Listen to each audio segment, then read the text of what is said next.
Welcome to today's lesson.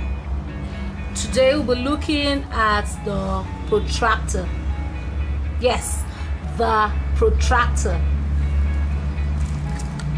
Here is the protractor. Protractor. Now, what's the protractor used for? The protractor is an instrument used to measure the degree of an angle or to draw an angle. Yeah. Okay. The protractor, as you can see, has several lines. Each line represents something of sort.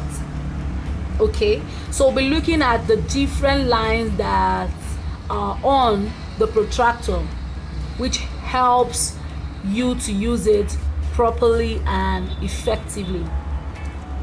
The first line we'll be looking at is the baseline. That's the line here at the end. This line at the bottom of the protractor is called the baseline.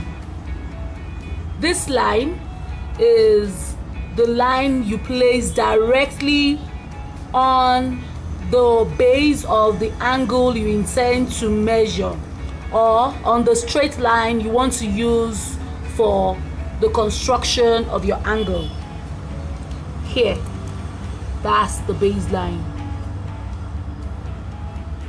It goes from here, from the zero on the clockwise direction to the zero on this other end, or to the 180 on this other end. That's where the baseline is. Very good. Now the next thing we'll be looking at is our center point, our center line. That's here. That goes straight up to the 90. That's our center line. It's at this particular point you place this point on the vertex of your angle.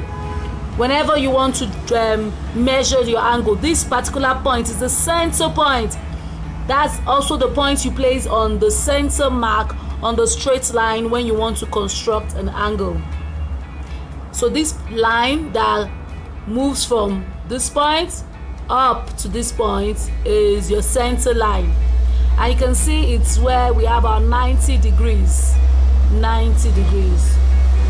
Then we have two scales. As you can see, we have the scale that runs from 0 down to 180. That's your clockwise scale, from this 0 down to 180 here. And this other 0 on the inside is the inside scale, or the anti-clockwise scale. So you can use it when you are taking your reading from the anti-clockwise direction. You use the inner scale. But when you're taking your reading from the clock direction, you use the outer scale, which is the clockwise scale. Then you will note that from this middle point to the clockwise direction, you have 90 degrees. Then also from the middle point to the anti-clockwise direction, you have another 90 degrees.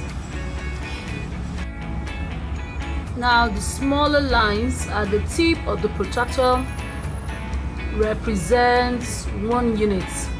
Now so from 0, the next one is 1, 2, 3, 4, 5, 6, 7, 8, 9, 10, and so on till you get to 180.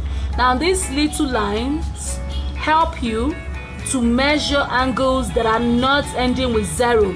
Angles like 13, 57, 156. So you make use of those outer lines to get those exact units. Using the protractor can be so much fun if you know what each line represents. It helps and guides you to draw your angle appropriately. Thank you for watching. I hope this video was helpful. Bye bye.